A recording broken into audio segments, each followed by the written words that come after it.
Forest Department in independent India took over from the British, but local knowledge and local needs continued to be ignored in the management practices. Thus, vast tracts of forest have been converted to monocultures of pine, teak and eucalyptus. Why did they do so? Because these they can earn more money. They don't want the other plants. The plants which give money, the British people, they force the people to grow only these kind of plants. In order to plant these trees, huge areas are first cleared of all vegetation. This destroys a large amount of biodiversity in the area. Not only this, the varied needs of the local people, leaves for fodder, herbs for medicine, fruits and nuts of food can no longer be met from such forests. Such plantations are useful for the industries to access specific products and are an important source of revenue for the forest department. So these British people, for their benefit and for their industries, they used to make the people to grow only this kind of plants. Do you know how many industries are based on the forest produce? A short count reveals timber, paper, lac and sports equipment. Industries would consider the forest as merely a source of raw materials for its factories.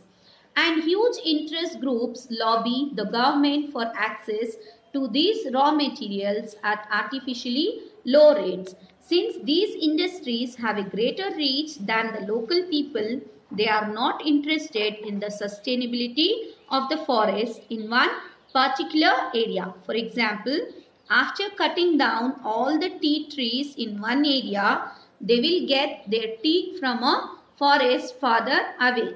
They do not have any stake in ensuring that one particular area should yield an optimal amount of some produce for all generation to come. Means what here they are saying is, once the industries have cut the plants, they are least bothered to replant there. They will leave, if those place the plants are finished, they will leave that area and they go for the next area to cut the plants instead of replanting in that same place. Lastly, we come to the nature and wildlife enthusiastic who are in no way dependent on the forest, but who may have considerably say in their management. The conservationists were initially taken up with large animals like lions, tigers, elephants, rhinoceros. They now recognize the need to preserve biodiversity as a whole. But shouldn't we recognize people as forming part of the forest system? There have been enough instances of local people working traditionally for conservation of forests. For example, the case of Bishnoi's community living in western Rajasthan on the border of the Thar Desert. Conservation of forest and wildlife has been a religious tenet for them. These nature-loving people have for centuries been conserving the flora and fauna to the extent of sacrificing their lives to protect the environment. They are living with the basic philosophy that all living things have a right to survive and share all resources. The Government of India has recently instituted an Amrita Devi Bishnoi National Award for Wildlife Conservation in the memory of Amrita Devi Bishnoi, who in 1731 sacrificed her life along with 363 others for the protection of Kejri trees in Kejrali village near Jodhpur in Rajasthan. Means this lady and so many people, that is 365 people, they said not to cut the plants and they sacrifice their life itself. If you have to cut the plants, first you have.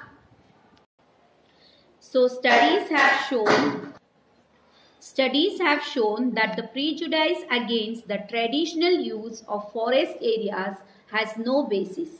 Here is an example. The Great Himalayan National Park contains within its reserve area alpine meadows which were grazed by sheep in summer. Nomadic shepherds drove their flock up from the valleys every summer. When this national park was formed, this practice was put to an end. Now it is seen that without the regular grazing by sheep, the grass first grows very tall and then falls off over preventing fresh growth.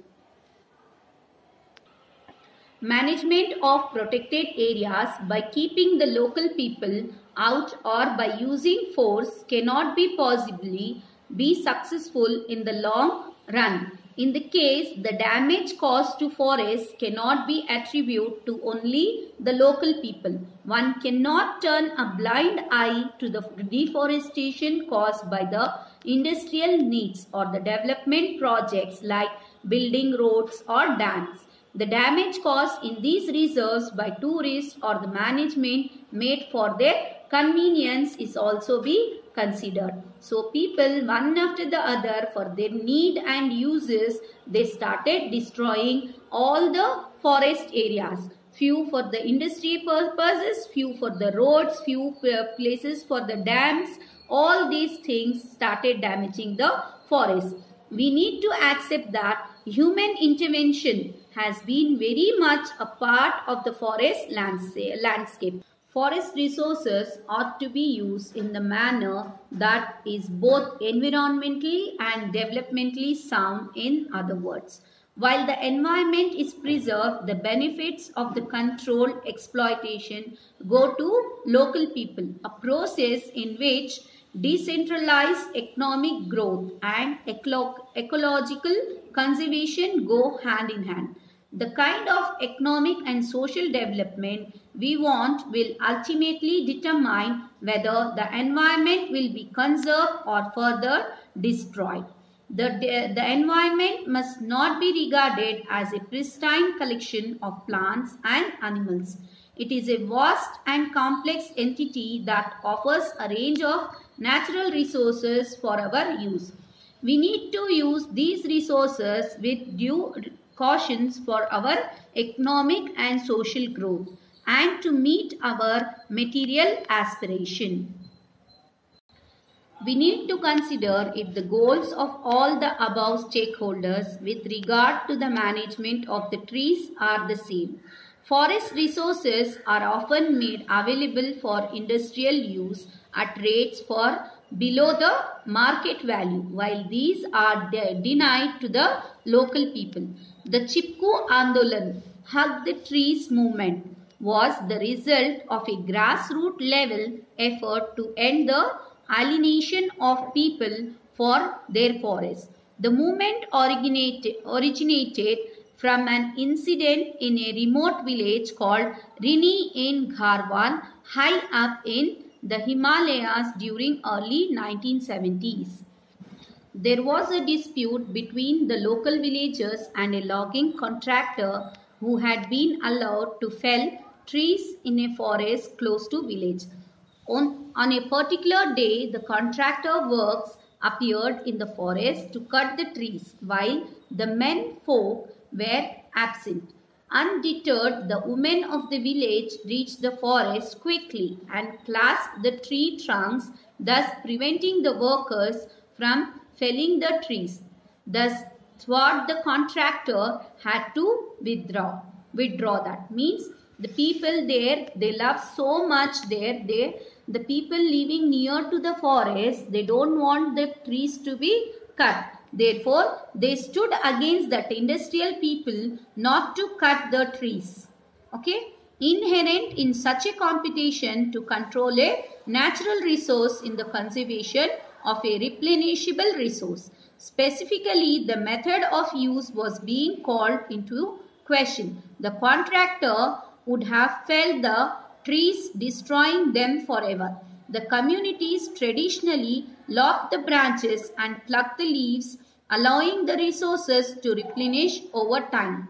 The Chipko movement quickly spread across communities and media and forced the government to whom the forest belongs to rethink their priorities in the use of the forest produce. Experience has taught people that the destruction of forests affect not just the availability of forest products but also the quality of soil and the sources of water. Participation of the local people can indeed lead to the efficient management of forests. What actually this Chipko movement is, industry wanted to cut the trees in for their industrial use, but the people who are living near there, they love the trees so much that they don't want to destroy those plants. Therefore, they started argument with that the contractor who was allowed to cut the trees. They stopped him and they told, no, you are not going to cut the trees. Please go from here.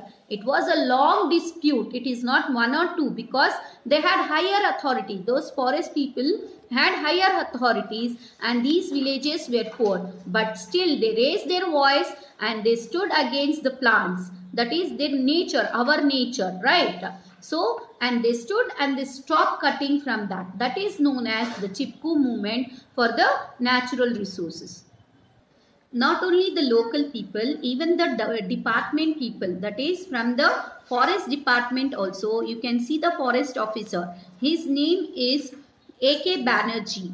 Okay, in the department changed its strategy, making beginning in the Arabari forest range of Midnapur district. Here, at the instance of a far-seeing forest officer, A.K. Banerjee, villagers were involved in the protection of 1,272 hectares of badly degraded sal forest. In return for the help in protection, villagers were given employment in both silviculture and harvesting operations. 25% of the final harvest and allowed fuel wood and fodder collection on payment of a normal fee, with the active and willing participation of local community.